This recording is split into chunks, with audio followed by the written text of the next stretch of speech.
Sa pagkakataong ito, ako si Dr. Willie Fabunan ay nagbibigay ng mga definite na mga clarification at saka anuman ang mga tanong na pwedeng ibato dito sa kaibigan natin.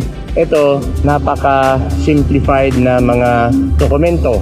So, sasabihin natin, para sa ganun, sa kaalaman at sasabihin natin, clarification sa mamamayan, lalo na sa mga kinaukulan, ganito lang ang pinaka-simple summarize na nangyari dito sa gamot na technology na sinasabing Fabunan Antiviral Injection.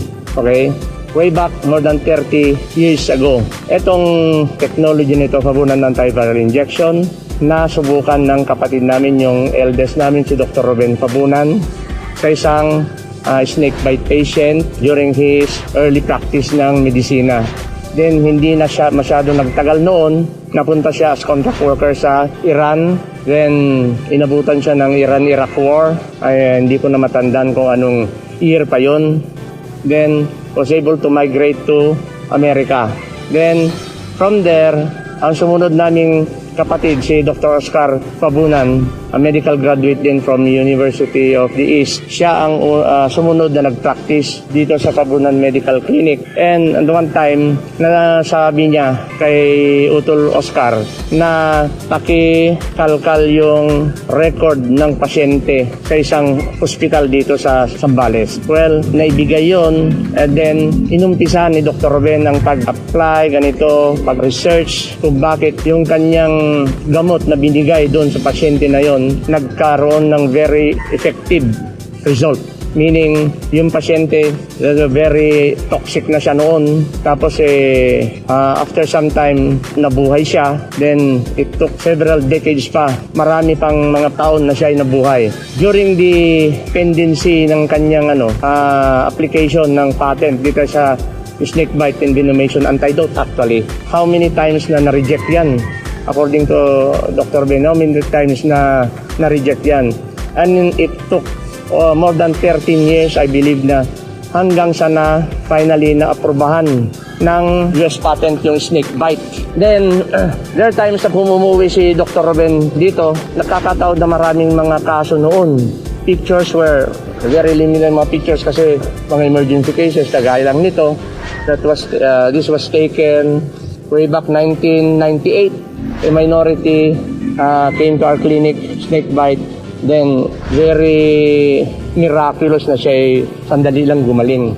Years later, ako naman ang nagman sa clinic. Kasama ko pa rin si Dr. Oscar. And we try to nag-search lang bakit ano. And, nag-umpisa lang sa definition of terms. Bakit nagkaroon kami ng drive na pagtuunan ng pansin. Nakita ko sa libro na ano ba ang virus actually, ang ibig sabihin. Sa isang libro, sinasabi niya na ang virus pala is a Latin word meaning poison.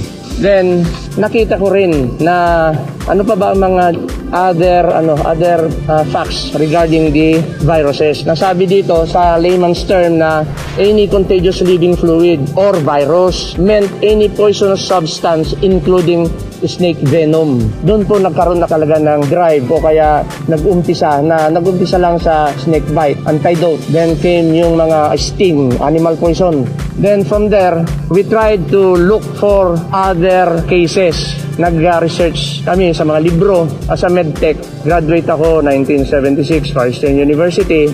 Then we were able to locate yung isang libro namin noon na doon pina-classify ang mga viruses. Ano ba itong mga viruses na ito? Well, nandito siya, kagaya nito, flavivirus, virus family ng flavivirus, dengue, retroviruses, HIV, orthomyxovirus, yung influenza, at they have common structural configuration.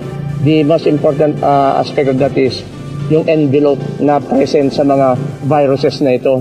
From there, naghanap kami ng dahil sa mga kaso, we did not do any experimental application nito. Direct talaga sa human. Kasi bago naman actually in-inject namin because of the familiarity at saka itong mga component ng Fabunan antiviral injection, kami mismo sinusubok namin ng mga sarili namin. Ito, mga crude na experimentation. Una, nag-extract ako yung aking orientation sa medtech. Nag-extract ako ng mga blood sample, nilalagay ko sa mga slide. Then, tinitignan ko lang sa microscope, trying to see if there are mga agglutination na tinatawag, something to that effect that magkakaroon ng resulta. So, these are the isang picture lang na very crude. We were still very young then. Pero mo, anong petsa pa ito? Mga 97 ito. 97 na picture ito. Because of the yung mga kaso lang na dito lang sa atin meron. Kuminsan yung sasabihin natin na dito lang meron mga kaso. Meron mga kaso kasi ng mga viruses na hindi wala tayo rito sa Pilipinas. So we concentrated sa HIV, influenza marami na noon. Then sa dengue. We just submitted actually one case for every claim. So, meaning, isang kaso ng HIV, we had really a very hard time na locating a documented patient. Alam niyo po, meron lahat itong consent. We did not do it persahan. After consent, informed consent, we did all this documentation. Ang HIV, nailapit lang na isang kakilala, then we took all the necessary documents, history and everything. And then, nagkaroon ng napaka-marked improvement itong pasyente. Nagkaroon kami ng mga follow-up, mga exam, laboratory. Kung minsan, nasasabay pa yung St. Luke's o Makati Medical. From there, para makita lang namin yung result. Unfortunately, kung minsan noon, yung lumalabas na resulta noon, we were not satisfied, we were not really aware of ano ba yung mga ibig sabihin, yung mga lumalabas na interpretation of result. But then, after some time, biglang nawala itong pasyente na HIV, yung documented HIV. Then after some time, 10 years yata, biglang lumutang din dahil noon, 1998 siya, na-applyan nito. Then biglang nawala for unknown reason, hindi ko rin alam. Lumutang ito after some time. Hindi ko rin alam kung bakit. Ang mga spekulasyon noon na ganito, hindi na natin pwedeng ma-document. I cannot just finger point or whatever. So, hanggang doon na lang. Yung kaso niya, yun ang nasubmit with regards to HIV, which is under retroviruses family. Yung mga influenza, sumunod yon, isa lang. Then, itong flavivirus, a typical important virus affecting human is yung dengue, which is actually yung first patient nakalagay doon sa patent, nandyan yan sila.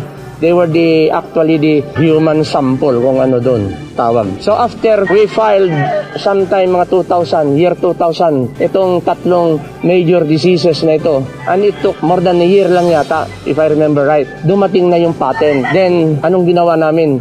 Nung lumabas yung patent under the name of Dr. Ruben Fabunan, but to repeat, lahat ng kaso ng mga sakit na ito, which is common dito sa Pilipinas during that time, nanggaling dito sa maliit na clinic, Fabunan Medical Clinic. Then, susunod doon, nangyari yung mga actually kasagsagan ng dengue, nandyan na naman yung inspection noon. It happened way back mga 2011. In-inspect na naman ako ng FDA to validate report as per instruction from Regional Division FDA. Owner of Willie Fabunan Medical Clinic. Nandito nakapaloob yung kanilang findings, but ito na naman ang naging nito. Kasagsagan ito ng dengue po. Kasagsagan ng dengue ito. That was in 2011. Maraming kaso ng dengue. Nandiyan ang media, nandiyan ang na kasama nila. After ilang taon talaga, we were waiting for the comment kasi sabi ng nag-examine, andito naman pala, a copy of the report will be forwarded to FDA Central Office. 2, original copy of the report was forwarded to Dr. Fabunan. Meaning, meron akong kopya na ito na nga yun.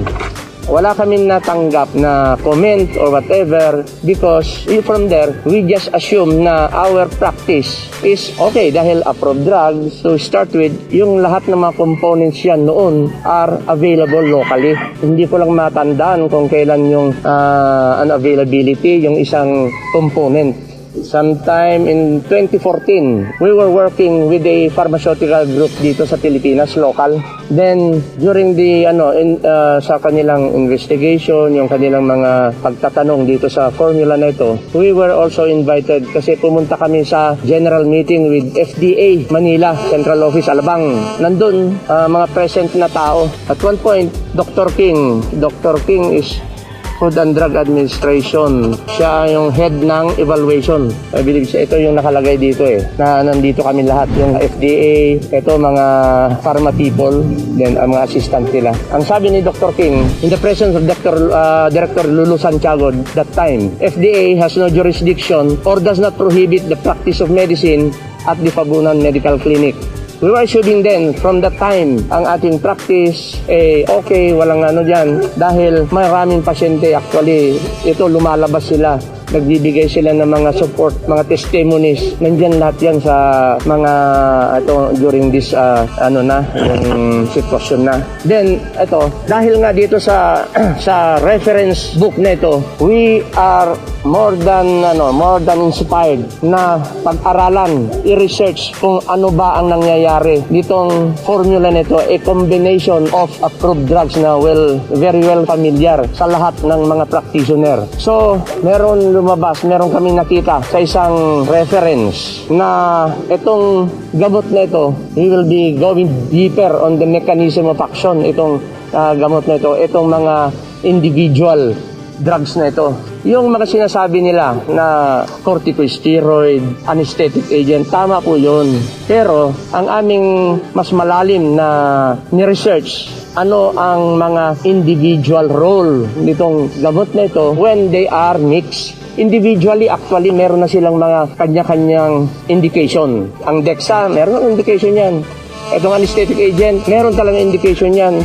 General, anesthetic anesthetic yun, ang nila, pagkaalam nila. Pero sa malalim na pagsusuri, ano ang nangyayari sa dito sa mga reagent nito during the time na sila ay mag-mix? Ano ang proseso na nangyayari sa katawan ng tao? Yun po ang masusing pinag-aralan ng patent. You cannot just claim na ito ganito without supporting documents, supporting papers na magpo-point talaga yon. Ang patent, talaga naman sasabihin doon na it doesn't prove the efficacy. Tama siguro, nandun na ako. Pero ano yung protection ng patent sa'yo? Para bang rehistro lang ng sasakyan, nasa iyo ang yellow paper. Yun ang katunayan na sa'yo ang pagmamayari ng isang bihikulo. Ganito lang po yun, kasimple. Ngayon, tumagal ang pag-practice nitong gamot. We were able to prove our point na ganito because of malalim ding research tungkol dito sa anesthetic na ito. Doon sila na-convince actually. Ngayon, marami ng proseso ang nangyari. Dito, nakarating na tayo sa Food and Drug, nakarating na tayo sa DOH, kasagsagan ng dengue. Doon sa San Lazaro po, ako, nandun kami. Doon ko sinalins po talaga. Kasama ko ang isang foreigner noon na pumunta rito.